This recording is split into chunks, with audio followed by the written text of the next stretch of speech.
Radio Kantipur, radio राष्ट्रको।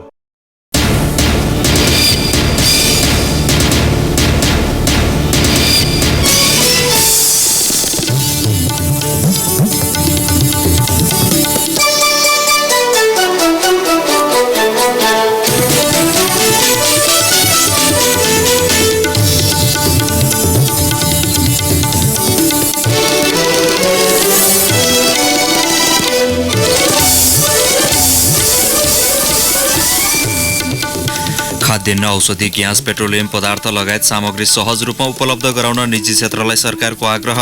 आपूर्ति व्यवस्था सहज राख्ने उद्योगी तथा विक्रेताको प्रतिबद्धता।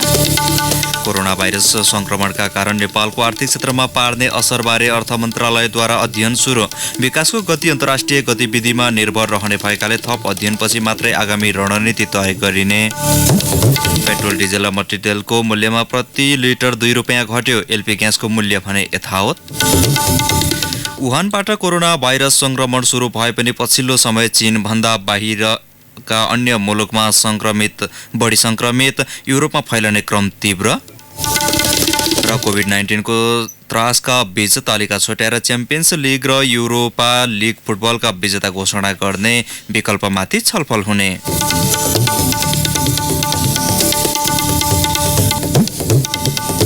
नमस्कार, कान्तिपुर डायरीका साथमा साथी सुरज र म बासु। समाचार अब विस्तारमा।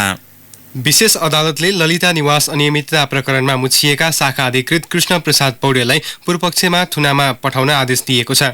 अध्यक्ष शिवराज अधिकारी र सदस्य चन्द्रबहादुर सारू मगरको इजलासले पौडेललाई पूर्वपक्षका लागि थुनामा राख्न आदेश दिएको हो।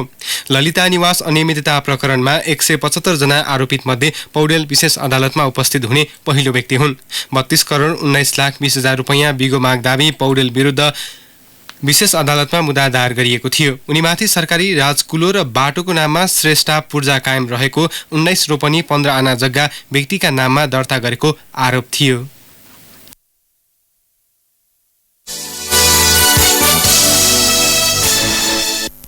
सरकारले खाद्यान्न, औषधि, ग्यास, पेट्रोलियम पदार्थ लगायत सामग्री सहज रूपमा उपलब्ध गराउन निजी क्षेत्रलाई आग्रह गरेको छ। विश्वव्यापी रूपमा फैलिएको कोरोना भाइरसको महामारीका कारण बजारमा खाद्यान्न, औषधि, ग्यास, पेट्रोलियम पदार्थ लगायत अति आवश्यक वस्तुको अभाव देखिएपछि सहज रूपमा उपलब्ध गराउन निजी क्षेत्रलाई सरकारले आग्रह गरेको हो।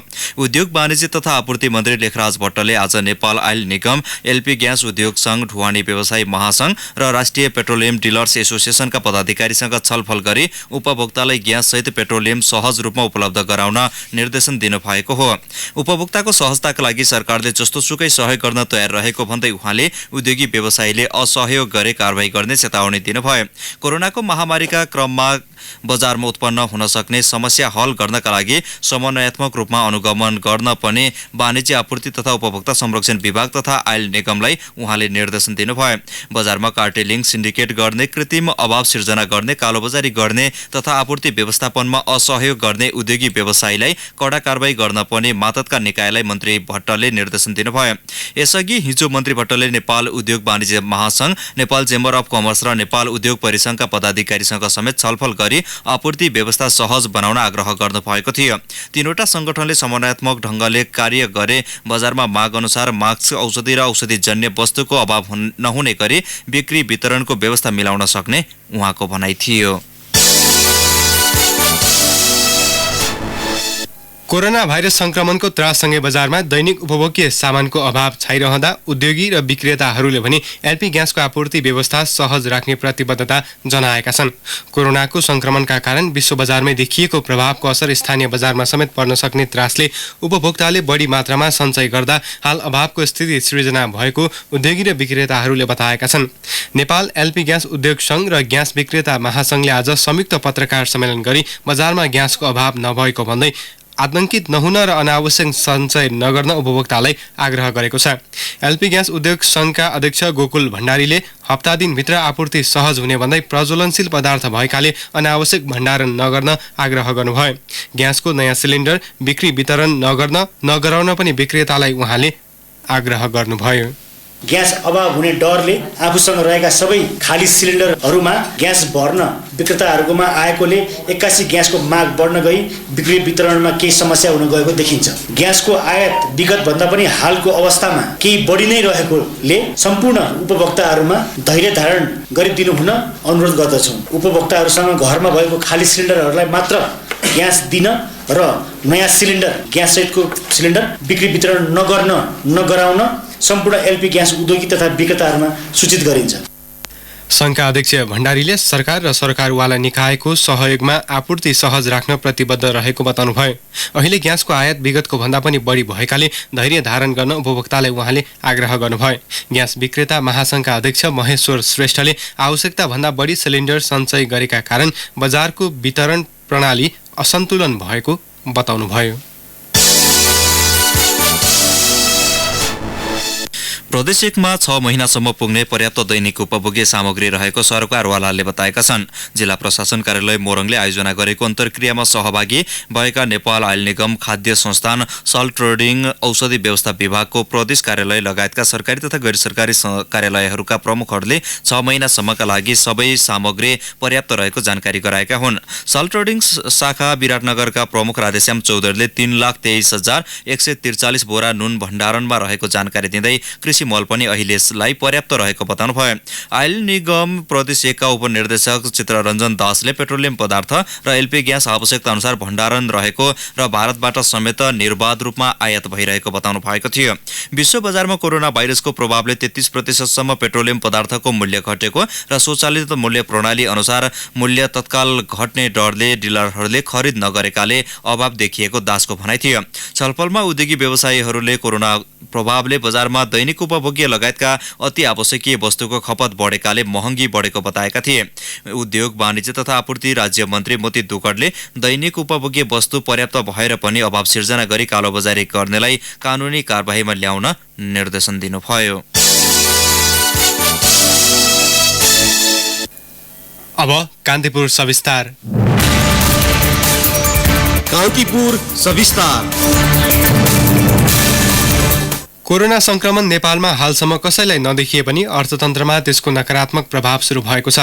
पूर्वाधार विकासका भर्खरै पाइला राख्दै गरेको मुलुकमा लागि विश्व र क्षेत्रीय अर्थतन्त्रको छाया पर्नु अस्वाभाविक होइन।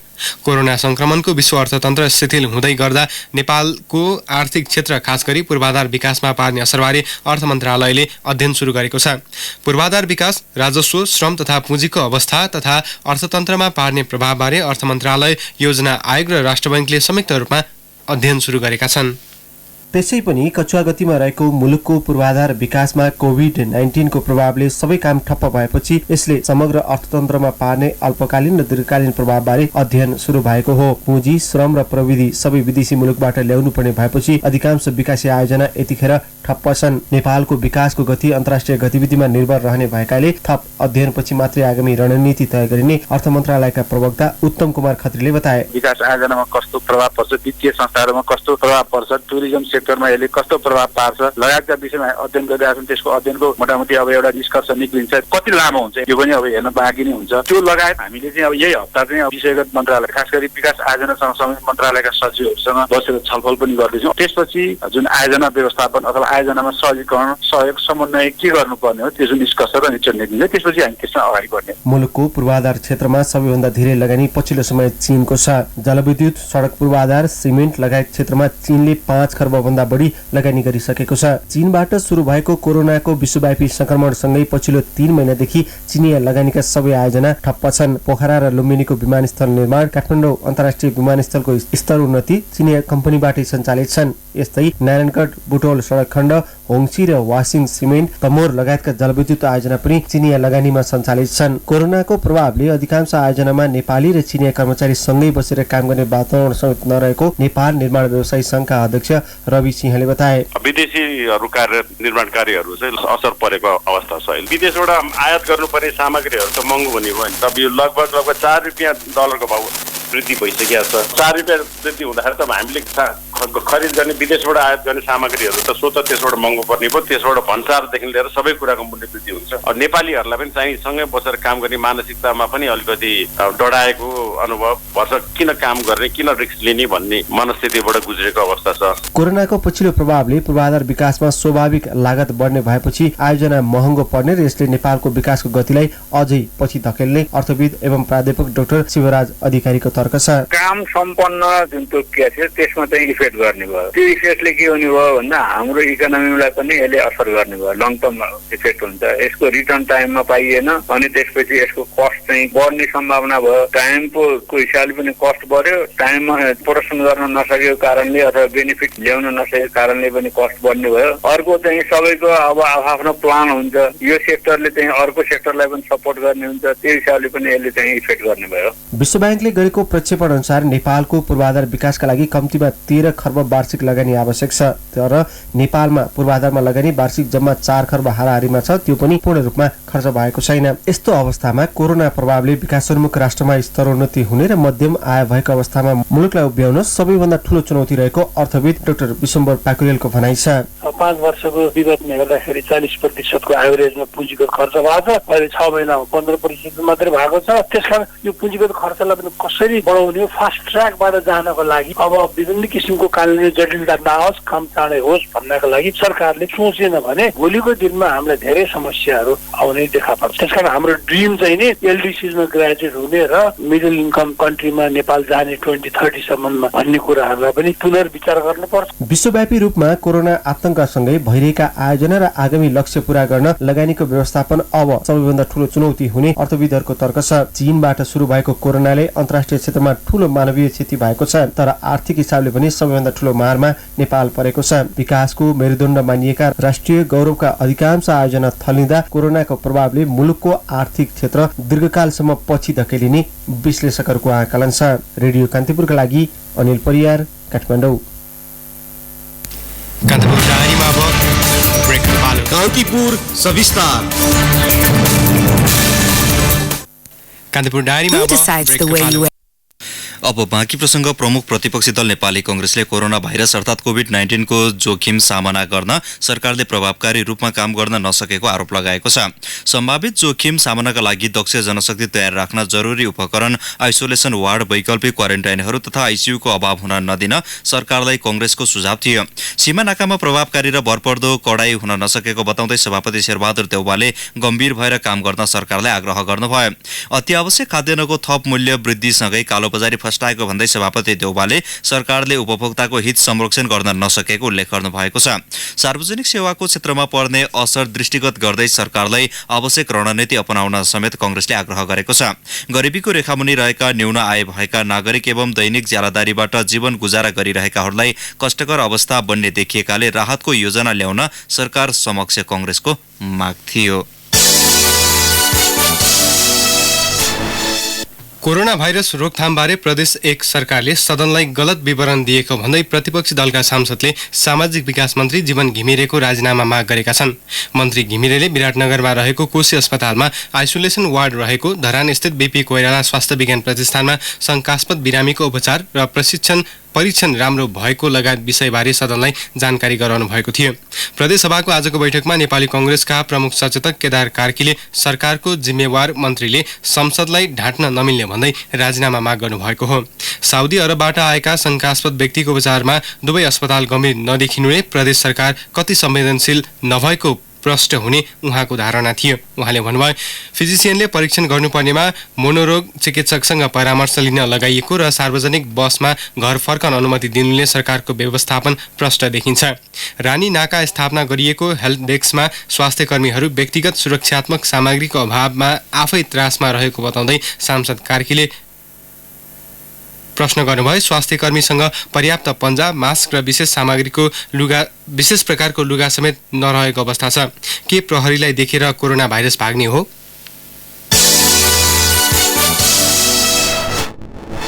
महान्यायाधिवक्ताको कार्यालयले कालोबजारी गर्नेहरूबाट बरामद मास्क सर्वसुलभ मूल्यमा बिक्री वितरण गर्न प्रहरीलाई निर्देशन दिएको छ।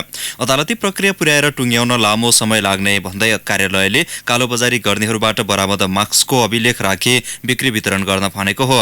महान्यायाधिवक्ता अग्नि खरेलले आज प्रहरी महानिरीक्षकलाई सम्बोधन गरी पठाएको पत्रमा बरामद भएको मास्कलाई दोषी प्रमाणको रूपमा अदालतमा पेश गर्दा बजारमा झनै मास्कको अभाव हुने र अहिलेको विषम परिस्थितिमा त्यसको प्रयोग गर्न नसकिने भन्दै वैकल्पिक प्रक्रिया अपनाउन निर्देशन दिनुभएको हो। यसैबीच प्रहरीले काठमाडौँको सतुङ्गलबाट 8,49,600 थान मास्कसहित 2 जना व्यापारीलाई पक्राउ गरेको छ। महानगरीय प्रहरी वृत्त थानकोटबाट खटिएको प्रहरीको टोलीले बजारमा कृत्रिम अभाव सिर्जना गरेर कालोबजारी गरेको आरोपमा आरडी सप्लायर्सका सञ्चालक सूरज गोयल र उनका साझेदार सुभाष महेश्वरीलाई बिहान पक्राउ गरेको हो। गोयल्सले आफ्नो गोदाममा लुकाएर राखेको ठूलो परिमाणको मास्क बरामद गरेको महानगरीय प्रहरी वृत्त थानकोटका डीएसपी घनश्याम श्रेष्ठले जानकारी दिनुभयो। गोयल र महेश्वरी विरुद्ध कालोबजारी विरुद्धको ऐन 2032 अनुसार अनुसन्धान भइरहेको डीएसपी श्रेष्ठले बताउनुभयो। खानेपानी र ढलको पाइप सँगसँगै नराख्ने गरी फरक ऐन बनाउन सांसदहरूले माग गरेका छन्। प्रतिनिधि सभाको विकास तथा प्रविधि समितिको आजको बैठकमा खानेपानी तथा सरसफाई विधेयकको दफावार छलफलका क्रममा सांसदहरूले खानेपानी र ढलको पाइप सँगसँगै राख्दा ढल खानेपानीमा मिसिएका उदाहरण विधेयक मस्यौदा गर्दा स्मरण गरिनुपर्नेमा जोड दिएका हुन्। बैठकमा कांग्रेसका राजेन्द्र कुमार केसीले ढलसँग मलमूत्र पनि जोडिने भएकाले खानेपानी र ढललाई छुट्टा छुट्टै राख्नुपर्ने बताउनुभयो। कांग्रेसका सञ्जय कुमार गौतमले टोल सुधार समिति, सडक उपभोक्ता समिति जस्ता वैधानिक हैसियत नभएका निकायले ढल बिछ्याउँदा खानेपानीका पाइप नभएको कुरालाई बेवास्ता गर्ने गरेको बताउनुभयो। सांसद गणेश कुमार पहाडीले खानेपानी विधेयकमा औद्योगिक क्षेत्रलाई आवश्यक पर्ने अप्रशोधित पानीको व्यवस्था गर्नुपर्ने बताउनुभयो। सो व्यवस्थाको फाइदा उठाउँदै कम गुणस्तरको पानी खानेपानी हो भन्दै बिक्री वितरण हुन सक्ने भएकाले कानून निर्माणमै ध्यान दिनुपर्ने उहाँको भनाइ थिए। सांसद रामबहादुर विष्टले पानी नै नआउने राजधानी लगायतका शहरी क्षेत्रमा गुणस्तरीय पानीको मापन कसरी गर्ने भन्ने नै अस्पष्ट रहेकाले विधेयकमा स्पष्ट पार्नुपर्ने बताउनुभयो। जवाफमा खानेपानी मन्त्रालयका सचिव माधव बेलवासेले पहिले खानेपानीको नियम जलस्रोत ऐनले नै गर्दै आएकोमा आवश्यकता महसुस भएर विधेयक बने जस्तै भविष्यमा ढल व्यवस्थापनका लागि पनि छुट्टै कानून बनाउने प्रतिबद्धता जनाउनु भयो। यसैबीच प्रतिनिधि सभाबाट आएको परमाणविक विधेयक राष्ट्रिय सभाले सर्वसम्मतिले पारित गरेको छ। विधान व्यवस्थापन समितिको विधेयक संघीय सहित पेश भएको विधेयक राष्ट्रिय सभाको आजको बैठकले सर्वसम्मतिले पारित गरेको हो। सरकारले अघिल्लो वर्षको पुसमा नै संसदमा लगेको सो विधेयक प्रतिनिधि सभाको विषयगत समितिले लामो समयसम्म रोकिएको थियो। किसानले लगाएको जुनसुकै बाली बाँदरले नष्ट गरिदिएपछि आजित भएका खोटाङका किसानले नौलो आन्दोलन गरेका छन्। उनीहरू घरेलु सामग्री हातमा बोकेर बाँदर नियन्त्रणको माग गर्दै सडकमा उत्रिएका हुन्। थप विवरणसहित खोटाङबाट सहकर्मी उत्तम चौलागाई। किसानले लगाएको बाली नाली बाँदरले खाइदिएको र बसाइसराई नै जानुपर्ने स्थितिमा पुर्याएको भन्दै किसानले बाँदर नियन्त्रण गरिदिन स्थानीय सरकारसँग पटक पटक माग गरे। केही नलागेपछि दिक्तेल रूपाकोट मझौगढी नगरपालिकाका किसानले यसपटक भने गाउँ गाउँबाट हलो, जुवा, दाँते र कोदालो बोकेर सदरमुकाम दिक्तेल पुगेरै सरकारलाई छकछक्याएका छन्। आन्दोलनमा सहभागी स्थानीय किसान शर्मिला आचार्य, हामीले दुःख गरेर हैरान गरेको सबै बाँदरले खाइदिन्छ। त्यो कारणले गर्दाखेरि हामीले केही गर्न सकेन, बाँदर नियन्त्रण हुन पनि सकेन। राज्यबाट कृषि क्षेत्रमा अरबौं बजेट छुटिए पनि त्यसको सदुपयोग नभएको भन्दै गत मङ्सिर 29 गते बाँदरको परिवार नियोजनको विधि खोजेर बाँदर नियन्त्रणका लागि दिक्तेल रूपाकोट मझौगढी नगरपालिकालाई किसानले गुहारेका थिए। त्यसपछि फागुन 19 गते दिक्तेलमा भएको किसानको भेलाले सशक्त आन्दोलन गर्ने निर्णय गरेको थियो। बाँदर नियन्त्रण तथा व्यवस्थापन समिति नै निर्माण गरेका उनीहरूले यो आन्दोलन बेला बेला गर्दै आएका छन्। कृषिको क्षेत्रमा राज्यले विभिन्न प्रलोभन देखाए पनि बाँदरका कारण अन्नबाली सखा भएको र बसाइसराई नै जानुपर्ने बाध्यता आएको स्थानीय किसान चित्रकुमार खतिवडाले बताउनु भयो। बाँदरको कारणले गर्दा हामीले यो कृषि क्षेत्रमा अगाडि बढ्न पाएका छौँ। राज्यले विभिन्न खालका प्रलोभन देखाउँछ, प्रलोभनमा पनि अब चाहिँ हामी फस्न सकेका छौँ, किनभने बाँदर साह्रै घातक हो। कृषि कार्यालयले यहाँ दिक्तेलमा ल्याएको छ 2 करोड 25 लाखको कार्यक्रम, त्यहाँ मकै जोन भन्ने कार्यक्रम हालेको छ। बाँदरले हाम्रो 1-2 घण्टा अनुपस्थित भयो भने त्यहाँ बाँदरले एकै छिनमा 200 मुरी मकै फल्ने चाहिँ हाम्रो क्षेत्र चाहिँ बाँदरले नष्ट गरिन्छ। लगभग हाम्रो खोटाङ जिल्लामा कम्तीमा पनि 3 भागको 2 भाग जमिन चाहिँ बाँदरको कारणले गर्दा बाँधिन थालिएको छ। मान्छेहरू बाबु बाजे दिजु बाजे सबै बाँदरको कारणले गर्दा पलायन विस्थापित भइसकेका छन्, यहाँबाट बस्ने विस्थापित भइसकेका छन्। सबै किसान एक हौं, बाँदरको समस्या समाधान गर, हाम्रो माग पूरा गर, राष्ट्रको शान, किसानको सम्मान लगायतका नारा लगाउँदै उनीहरू भवन गैराबाट त्रिवेणी चोक हुँदै दिक्तेल रूपाकोट मञ्चगढी नगरपालिकाको कार्यालय अगाडि पुगेका थिए। बाँदरलाई तारजालीको खोरमा थुनेर राख्ने र त्यही दाना पानी दिने व्यवस्था वा बन्ध्याकरणका लागि राज्यले तत्काल व्यवस्थापन गर्नुपर्ने उनीहरूको माग छ। बाँदरले आजित बनाउँदा पनि माग पूरा नभए हजारौं किसान सडकमा उतार्ने बाँदर नियन्त्रण तथा व्यवस्थापन समिति खोटाङका अध्यक्ष दुर्गा प्रसाद घिमिरेले बताउनु भयो। जुनसुकै खेतीपाती तरकारी फलफुल सबै नष्ट भयो, हामीले रोगेर पनि साध्य भएन। राज्यलाई एउटा जानकारी दिनलाई हामी आन्दोलन गरेको। जसरी हुन्छ हाम्रो माग पूरा गर्नु पर्यो। सुनवाई भएन भने 10,000 जनता सडकमा उत्रिनेछन् र ती जनता राजधानी काठमाडौँ पुग्नेछन्। दिक्तेल रूपाकोट मञ्चगढी नगरपालिकाले गत वर्षको फागुनमा बजेट विनियोजन गरेर बाँदर समाउ अभियान थालेको थियो। बाँदर पक्रिएर मार्न नपाइने भन्दै पशु अधिकार कर्मीले त्यति नै बेला चासो देखाएपछि अभियान सामसुम पारिएको थियो। त्यसपछि बाँदर मार्न छुट्याइएको 10 लाख बजेटको उपलब्धि त्यसै हरायो। तर अन्नपात सखाप बनाउने बाँदर नियन्त्रण गरेर किसानलाई कृषि उत्पादनमा सहजता दिलाउन भने राज्यले ध्यान दिने कि? रेडियो कान्तिपुरका लागि उत्तम चौलागाई, खोटाङ। आगामी असारभित्रै काठमाडौँमा पानी झार्ने प्रतिबद्धता व्यक्त गर्दै आएको सरकारले आज मेलम्ची खानेपानी आयोजनाको हेडबक्स स्थलदेखि आम्बाथानसम्मको सुरुङ मार्गमा परीक्षण गरेको छ। 26.5 किलोमिटर अन्तर्गतको हेडबक्स स्थल आम्बाथान सडक खण्डको सुरुङ मार्गमा पानी खसालेर बिना अवरोध परीक्षण गरिएको हो। आयोजनाको हेलम्बु गाउँपालिका वडा नम्बर 1 आम्बाथान स्थित मुहान क्षेत्रबाट 1 किलोमिटर तल रहेको अडिट मार्गको सुरुङ मार्गसम्म पानी खसालेको मेलम्ची खानेपानी आयोजनाका कार्यकारी निर्देशक त्रिरेश प्रसाद खत्रीले बताउनु भयो। पछिल्लो समय मेलम्चीमा काम गरिरहेको चिनिया कम्पनी सिनो हाइड्रोले हेडबक्स स्थलको 40% काम सकिएको खत्रीले जानकारी दिनुभयो। आयोजनाको ड्याम स्थलदेखि काठमाडौँको सुन्दरी जलसम्म 26.5 किलोमिटर सुरुङको काम पनि अन्तिम चरणमा पुगेको छ। मेलम्ची खानेपानी आयोजनाको अधिकांश महत्त्वपूर्ण भौतिक संरचना सम्पन्न भइसकेको जानकारी दिँदै खत्रीले यो बीचमा कुनै अवरोध नआए असारसम्म पानी काठमाडौँमा झार्ने बताउनुभयो।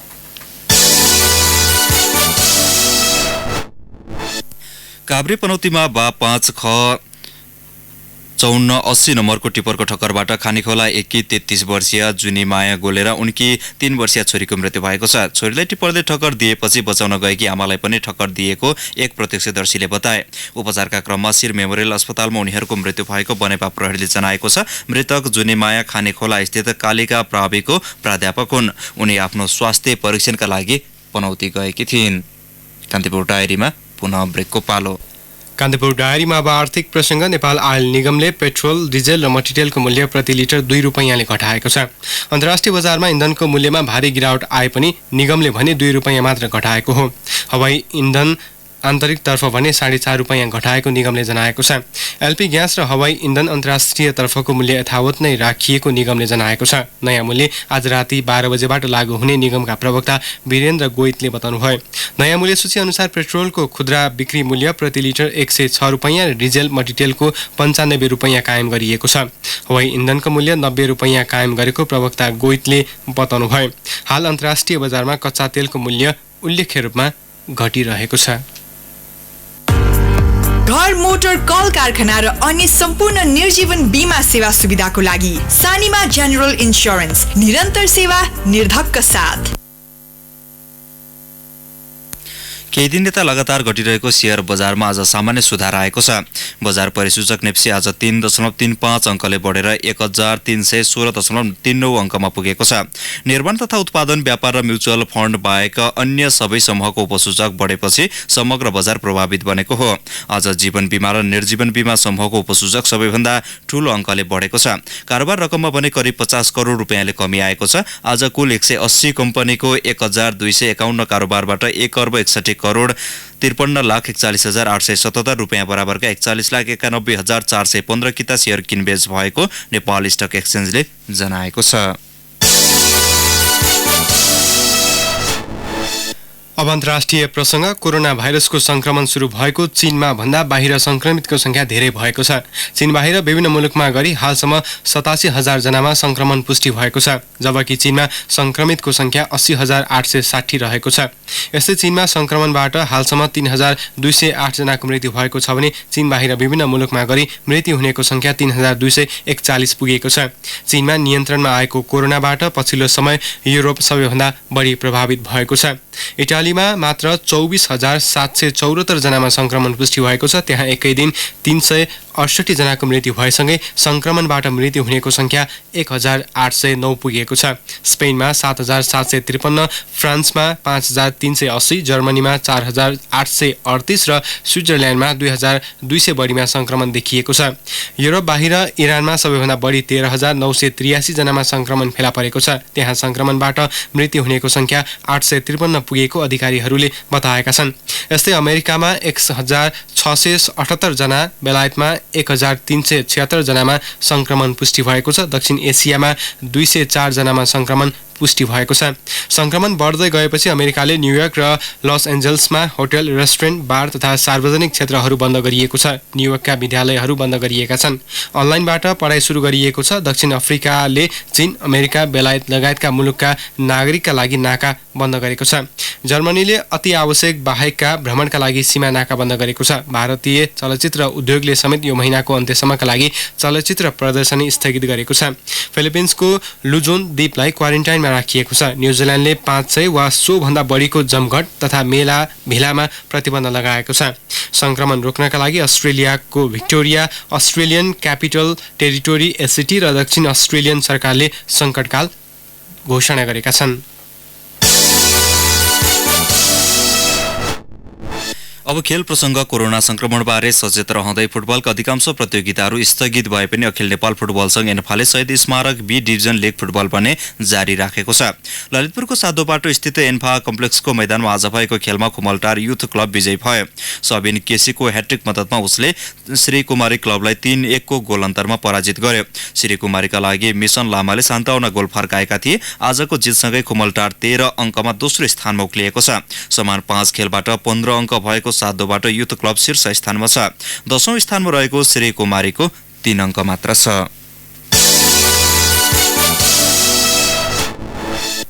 कोभिड-19ले विश्वमा सन्तास फैलाइरहँदा युरोपका 2 ठूला फुटबल प्रतियोगिता च्याम्पियन्स लिग र युरोपा लिगका तालिकालाई छुट्याएर विजयी घोषित गर्ने विकल्पमाथि छलफल हुने भएको छ। युरोपेली फुटबलको नियामक निकाय युएफएले आफ्ना सदस्य राष्ट्रसँग यसबारे भोलि भिडियो कन्फरेन्स गर्ने भएको छ। ती देशहरूमा जारी लिग सक्नका लागि युरो 2020 भने स्थगित गरिने भएको छ।